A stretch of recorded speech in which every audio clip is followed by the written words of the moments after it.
Dios les bendice, familia.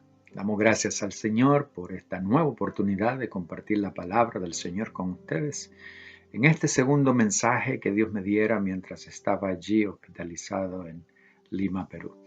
Damos gracias a Dios por que Él siempre llega a tiempo con su palabra y nos muestra cuánto nos ama. En esta ocasión quisiera hablarles de esa experiencia donde Dios me llevó a pensar. Y era como si me estuviese haciendo una pregunta. ¿Qué es lo más importante para ti? Y recuerdo que tomando el lápiz comencé a anotar aquellas cosas que en realidad tienen todo el valor que nosotros necesitamos darle. Recuerdo que vino a mí esa frase que por lo general la gente siempre dice: nosotros no valoramos lo que tenemos hasta que no lo perdemos. Y a veces es así, lamentablemente, con el ser humano. Así que hoy les hablaré de esas 10 cosas que el Señor me permitió escribir y luego poner en orden de prioridad. Así que comencemos y veamos en la palabra del Señor las cosas que en realidad tienen suma importancia para nosotros. Y es muy probable, y no está mal, de que tus prioridades no sean las 10 que yo encontré. Está bien, por cuanto todos tenemos prioridades diferentes. Pero solo quiero compartirte lo que Dios me mostró en ese día, lo que en realidad debería de tener importancia para mí en este tiempo en que me ha dado esta oportunidad de vivir de nuevo. Así que por la palabra pude llegar a la conclusión de que, por supuesto, número uno es Él y Él como Padre. La palabra del Señor en el Evangelio de Juan, capítulo 1, versos 11 y 12, dice: a los suyos vino y los suyos no le recibieron, mas a todos los que le recibieron, a los que creen en su nombre, les dio potestad de ser hechos hijos de Dios. Ser hijo de Dios, disfrutar de la paternidad de Dios, de llamar a Dios Abba, como dice en Romanos 8, del verso 15, que Dios no nos ha dado un espíritu de esclavitud para vivir otra vez en temor, sino que nos ha dado un espíritu de adopción por el cual clamamos: Abba, Padre. Y ayer, mientras grababa el primer mensaje, te decía que para mí lo que más he disfrutado desde el comienzo de mi caminar cristiano fue cuando Dios me dijo: aunque tu padre y tu madre te dejaren, con todo yo te recogeré.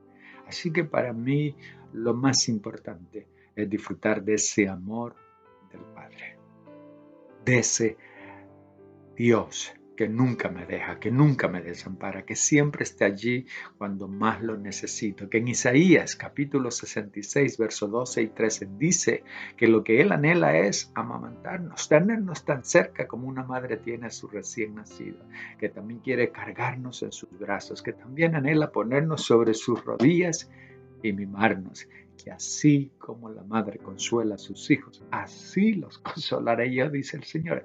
Ese es nuestro Padre, un Padre amoroso, cariñoso, que sí nos disciplina, porque Él al que ama lo disciplina, pero aún en la disciplina lo hace porque nos ama a ti y a mí. En segundo lugar, pude anotar la revelación de Jesucristo. ¿Por qué? Porque hay muchas personas que todavía andan enceguecidas, que todavía no les ha resplandecido la luz del Evangelio. Y tú y yo tenemos esa revelación de quién es el Hijo de Dios, aquel que pagó el precio por nuestros pecados, aquel que fue a la cruz a morir por causa nuestra. Tener esa revelación, que la venda haya sido quitada, es algo precioso. Pero no es la revelación solamente del Cristo que nace en un pesebre, que muere clavado en una cruz, como lo veía hoy en el devocional de Juan 19, que carga las espinas, que recibe latigazos, que es herido, molido por causa nuestra. Pero la revelación de un Cristo glorificado, de aquella que nos habla Apocalipsis capítulo 1, desde el verso 9 hasta el 20, donde dice que Juan oyó esa voz que le dijo: Juan, yo soy el alfa, el omega, el principio y el fin. Y dice Juan que cuando lo ve, Él ve a un Cristo lleno de fuego, blanco, refulgente, pero un Cristo que cuando Juan cae como muerto, luego va y le pone la mano en su hombro y le dice, no temas, soy yo, el que estaba muerto, pero ahora vive. Yo soy Jesús. Damos gracias a Dios por esa revelación, porque Él quiere mostrarte quién es Él. Él es el buen pastor que dio su vida por las ovejas. Él es el príncipe de paz que quiere ayudarte en toda circunstancia.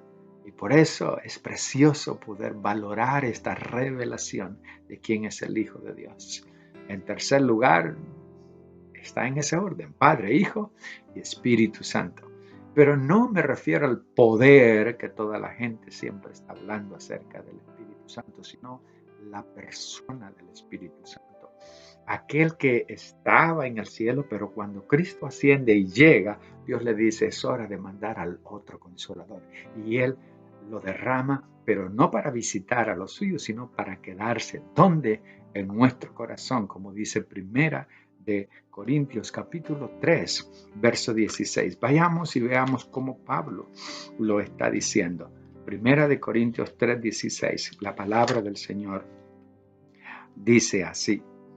¿No sabéis que sois templo de Dios y que el Espíritu de Dios mora en vosotros?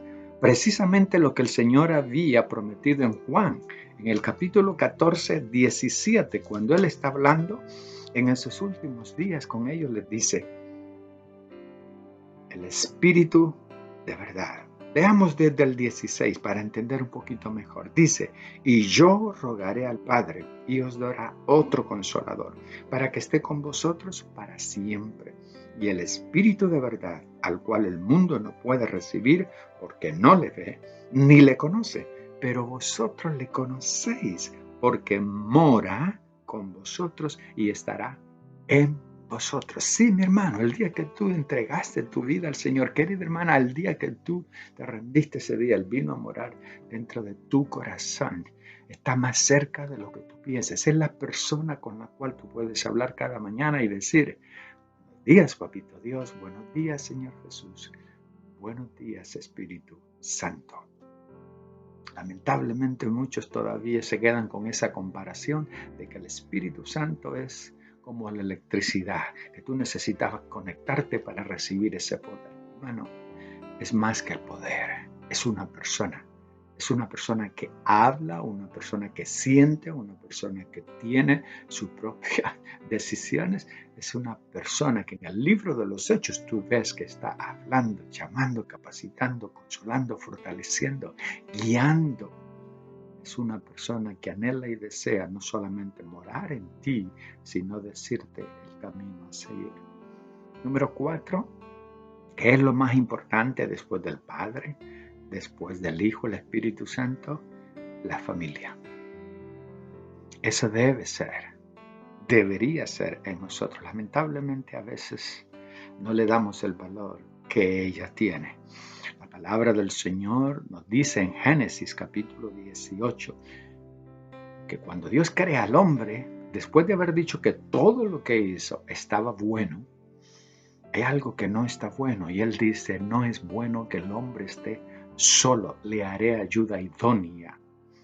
Y luego entonces, versículo 24 nos habla de lo que Él hizo, la trae y le dice, por tanto, el hombre dejará a su padre y a su madre, se unirá a su mujer y serán una sola carne. Él establece el matrimonio, Él establece la familia, de ahí vienen los hijos. Esos hijos que dicen en el Salmo 127, verso 3 al 5. Mira cómo lo describe el salmista. Porque a veces pensamos que los hijos son un tropiezo, que los hijos lo único que hacen es darnos problemas, pero mira cómo lo ve Dios. Salmo 127. Dice la palabra, he aquí, herencia de Jehová son los hijos, cosa de estima el fruto del vientre, como saetas en medio del valiente, así son los hijos sabidos en la juventud. Bienaventurado el hombre que llenó su aljaba de ellos. No será avergonzado cuando hablare con los enemigos en la puerta.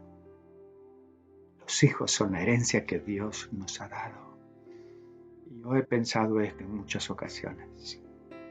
Cuánto Dios confía en ti y en mí, que nos ha dado preciosas criaturas en nuestras manos para que se los criemos a Él. Malaquías dice que Él, Dios, quería una descendencia para Él. Y nos la dio a nosotros para que nosotros tengamos esa responsabilidad de criarlos en sus caminos. No son un estorbo, no son un tropiezo, no es para amargarte la existencia. Son para bendecirte, inclusive dice aquí, para que te defiendan delante de tus enemigos. Créeme, veo a Gaby, veo a Josué y los veo como un regalo de Dios. Cuántas ocasiones Dios me ha hablado a través de ellos, me ha dicho: Luis, todavía confío en ti y en Jimena, aquí están, críenlos, ayúdanles, estórbenles cuando sea necesario, pero son herencia de Jehová. La mejor herencia que Dios nos pudo haber dado son nuestros hijos. Hay muchas parejas por las cuales oro que todavía no tienen esa bendición de tener hijos. Hermano, tú los tienes. Hermana, tú las tienes. Aquellas madres solteras, gracias porque decidiste no abortarlos, porque decidiste tenerlos, suplirles todo lo necesario. Y por eso el Señor va a bendecirte, va a honrarte delante de ellos y te da las promesas que están en Isaías, capítulo 49, 25, Isaías 54, 13, Isaías 59, 21. Ahí está bien claro que dice: tu pleito yo lo defenderé y todos tus hijos serán salvos. Tus hijos serán enseñados por Jehová. Se multiplicará la paz de tus hijos. Pero luego, en el último, Isaías 59, 21 dice: y este es el pacto que haré con ellos, dice Jehová. Mi espíritu, mis palabras que puse en tu boca no faltarán de la boca de tus hijos ni de la boca de los hijos de tus hijos desde ahora y para siempre, ha dicho Jehová. Inclusive hay promesa para los nietos. Sí, esa dicha de ser abuelos. Así que es Dios, Espíritu Santo, el Hijo y luego la familia. En quinto lugar, para mí, no debe faltar la bendición enorme de tener la palabra del Señor. Y pregunto, pienso, ¿cuántos creyentes en esos países donde no pueden tener una Biblia desearían tenerla para estudiarla, escudriñarla y recibir esa bendición diaria? Y a veces en nuestros hogares tenemos infinidad de Biblias, de todas las versiones, de todos los tamaños, colores, pero no la leemos a diario. Y ella misma, en 2 de Timoteo, en el capítulo 3, versos 16 y 17, dice: toda la Escritura es inspirada por Dios y útil para enseñar, para redarguir, para corregir, para instruir en justicia, a fin de que el hombre de Dios sea perfecto, enteramente preparado para toda buena obra. Aquellos que son analíticos estarán pensando: pastor, pero creo que la Biblia es antes que la familia. Tienes toda la razón. En matemáticas a mí me enseñaron que el orden de los factores no altera el producto. Tú quieres ponerla número 4, está bien. Yo te estoy diciendo de 10 cosas que en 30 días el Señor me puso a pensar qué es lo más importante para ti. Tienes toda la razón. La palabra te va a mostrar la importancia también de la familia. Así que después de estas 5 cosas, seguí anotando. Y la sexta es la iglesia, la familia de la fe. No te imaginas con cuánta anhelo y deseo quería llegar a la iglesia. Y en mi mente, cuando cerraba los ojos, me ponía a pensar en cada familia de la iglesia donde ahora me congrego y cuánto deseaba poder abrazarles y saludarles. Hermanos, cuando hablo de la familia de la fe, cuando hablo de la iglesia, no estoy hablando del edificio, las 4 paredes. Estoy hablando en la gente que ahí se congrega. Eso es lo importante para mí. Jesús pensó en los 12, Jesús pensó en los 120. Jesús pensó en aquellos que se reunían en las casas, en aquellos que después de haber visto alzar al cielo, capítulo 1, versos 13 y 14, de hecho nos dice que se fueron al aposento alto y nos da la lista de los 12. ¿Qué hacían allí estos 120, la palabra del Señor dice que ellos perseveraban unánimes juntos en oración. Ellos estaban allí para sobrellevar las cargas los unos de los otros. Ellos estaban allí para poder esperar esa promesa del otro consolador hasta que Él llegó.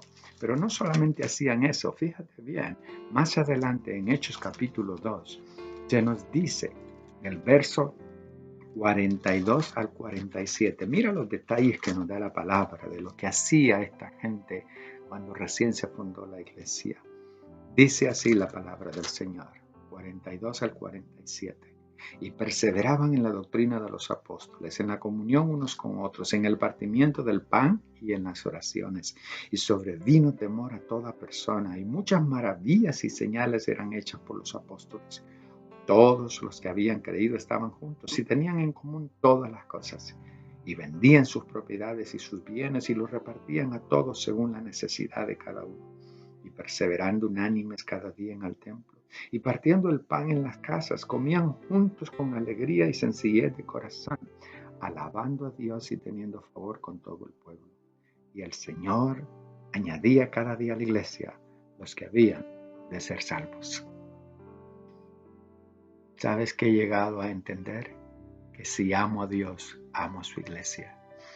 10 años en este ministerio, visitando más de 15 países, me quedo sorprendido, maravillado cada vez que voy a un módulo de la escuela de oración, cuando veo cuando Él viene a ese lugar y muestra su amor de una manera palpable, tangible. Eso es lo que más he disfrutado por 10 años y por eso lo que hago, lo hago con tanto anhelo y deseo de ver la presencia manifiesta del Señor y de ver cuánto Dios ama a sus hijos. Por eso amo su iglesia y por eso tengo mucho cuidado de estar hablando mal de la iglesia, porque la iglesia es la novia del Cordero, porque la iglesia son sus hijos, aquellos a quien Él ha redimido, ha limpiado, ha restaurado y los tiene juntos. Ten cuidado de hablar mal de la iglesia. A la final, si hablas mal de la iglesia, estás hablando mal de ti, porque tú eres parte de esa iglesia. Número 7, algo que no valoramos hasta que lo perdemos, la salud. Primera de Corintios capítulo 3, el verso 17, nos da una tremenda advertencia. Dice así: si alguno destruyere el templo de Dios, Dios le destruirá a él, porque el templo de Dios, el cual sois vosotros, santo es. Hermanos, este cuerpo a veces lo descuidamos, no lo tratamos bien, a veces comemos lo que no debemos comer, y es lo que más nos gusta a veces. Es el templo de Dios, es el templo del Espíritu Santo y debemos de cuidarlo. No esperemos a estar enfermos para entonces decir, wow, ahora en adelante sí me cuidaré más. Número 8, aunque te parezca raro, puse aquí el trabajo. ¿Por qué el trabajo? Porque veía a la gente que limpiaba el hospital, porque veía a la gente que traía la comida, porque veía a la gente que venía y nos bañaba, nos limpiaba, arreglaba la cama, de luego venían otras que venían a darnos la medicina, luego venían los doctores, luego venían los administradores, luego venían los de mantenimiento, y veía que en el hospital cada quien tenía su trabajo. Y a veces renegamos y a veces nos quejamos, pero después cuando lo perdemos, entonces quisiéramos tener. Por eso es que yo creo que Dios a cada uno nos dio un talento, en particular una vocación. Y yo veía ahí en el hospital gente que en realidad había sido llamada para lo que hacía, como la terapista, que me saca de la cama, me enseña a caminar, empieza a fortalecer cada músculo de mis brazos, de mis piernas, para que cuando caminara no me cayera, tuviera el equilibrio. Y me acuerdo que ella ponía una mano al frente y otra atrás en caso de que yo me fuera para otro lado. Pero ella me ayudó, después la contratamos, fue al apartamento y terminó proveyéndome 1 hora de su tiempo para que pudiera caminar. Recuerdo, jamás olvidaré, no sabíamos si era o no cristiana, pero un buen día cuando me sacó de la cama y veía que estaba bien débil, empezó a orar, sí, una terapista en el hospital, empezó a orar para que Dios me diera su fortaleza, para que Dios me ayudara para poder hacer los ejercicios. Qué hermoso es tener un trabajo que nosotros entendemos que Dios nos lo ha dado para glorificar su nombre. Quiero mencionarte 2 casos en la Biblia donde Dios da talento, una vocación para bendecir a otros. Primera de Samuel, en el capítulo 16, verso 23, nos habla de un jovencito que su trabajo, su vocación principal era cuidar las ovejas de su padre, pero tenía otro talento. Primera de Samuel 16, 23, dice: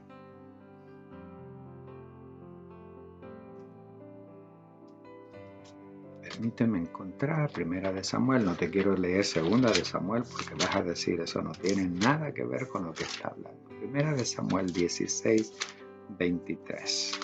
Ya te diste cuenta que no soy de los que usa la tecnología para ver todos los versículos. Me gusta usar mi Biblia y andar de una página para otra. Y dice: y cuando el espíritu malo de parte de David, cuando el espíritu malo de parte de Dios venía sobre Saúl, David tomaba el arpa y tocaba con su mano.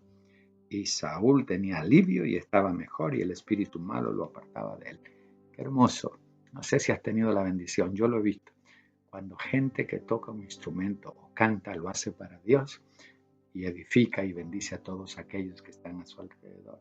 Pero mira, había otro trabajo, otra vocación.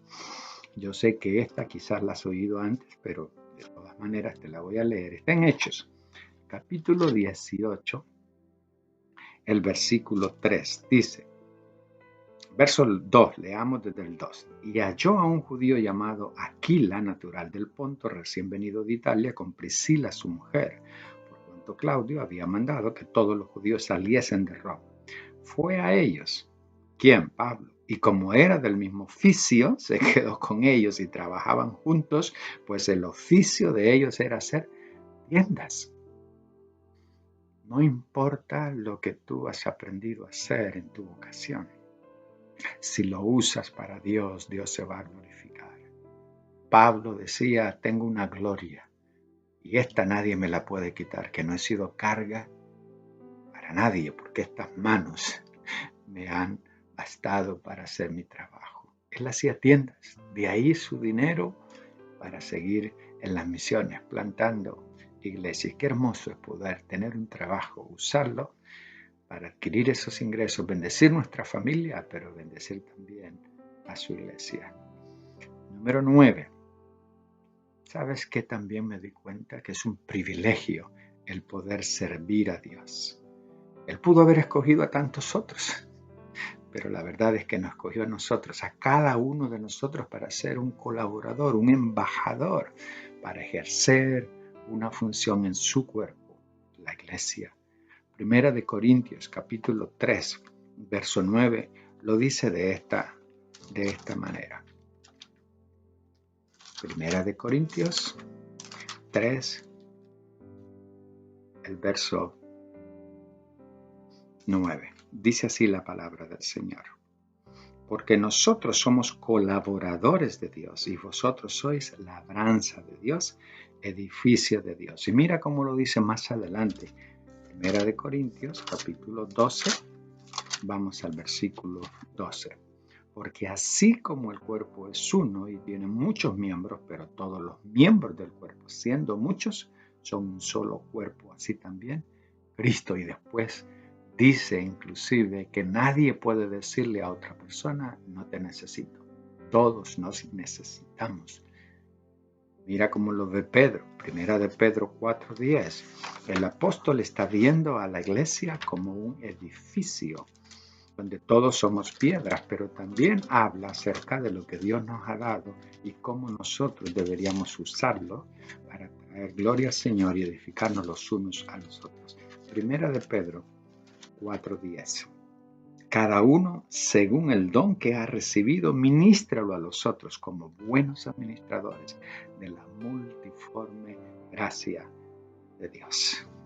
Qué hermoso, ¿no les parece? Pero a veces como ahí en esa cama, y después por 2 meses más en convalecencia, me sentía como que algo faltaba y era que no podía ir a la iglesia, no podía hacer mi parte.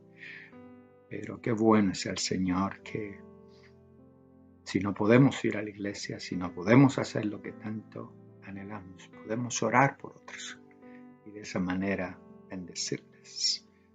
Y por último, que creo que es importante para mí en estos últimos años, es la presencia manifiesta de Dios.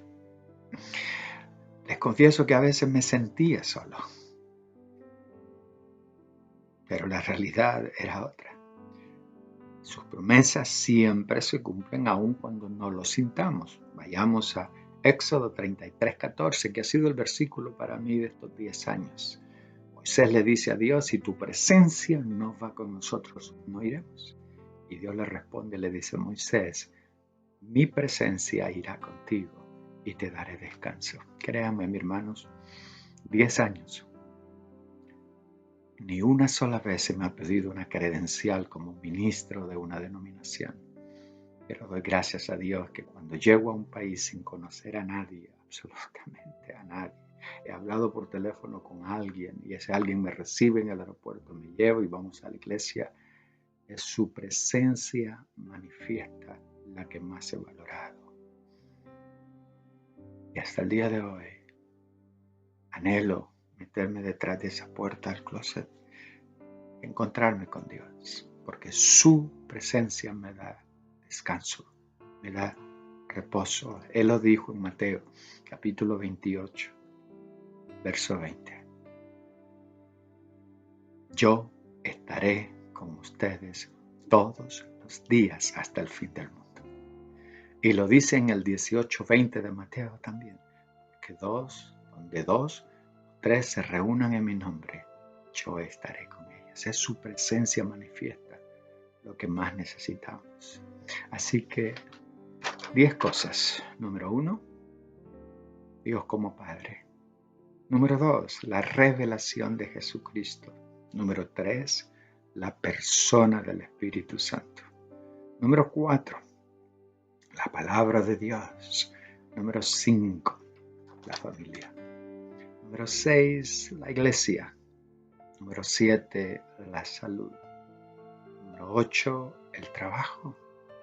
Número 9, el poder servir a Dios. Número 10, la presencia manifiesta de Dios. Cuando hablaba de la familia, me olvidé de decirte algo sumamente importante. No esperes que tus seres queridos mueran para tener que ir al cementerio a decirle cuánto los amabas. Aprovecha hoy. Saca tiempo hoy para abrazarles, besarles, llamarlos y decirles cuánto les amas y estás agradecido por ellos. Oremos al Señor. Padre, gracias, porque hay momentos donde podemos detenernos, pausar y pensar, ¿qué es lo más importante para mí? Dinero, casa, trabajo, lo material. O en realidad lo eres tú, tu Hijo, tu Santo Espíritu, tu palabra, mi familia, la iglesia, el poder trabajar para traer el sustento a casa, el poder colaborar en tu reino, tu presencia manifiesta, la salud que me ha dado. Señor, ayúdanos a meditar, a pensar qué es lo más importante hoy para cada uno de nosotros, que valoremos lo que tenemos, que no sea necesario perder la salud para saber cuán preciosa es la salud. Señor, una vez más, gracias por esta oportunidad de ir a tu palabra y ver lo que en realidad importa en esta vida. Gracias por nuestros hijos, la esposa que nos ha dado, esa ayuda idónea. Gracias, oh buen Dios, por todo lo que has hecho y lo que seguirás haciendo en nosotros y a través de nosotros. En Cristo Jesús. Amén.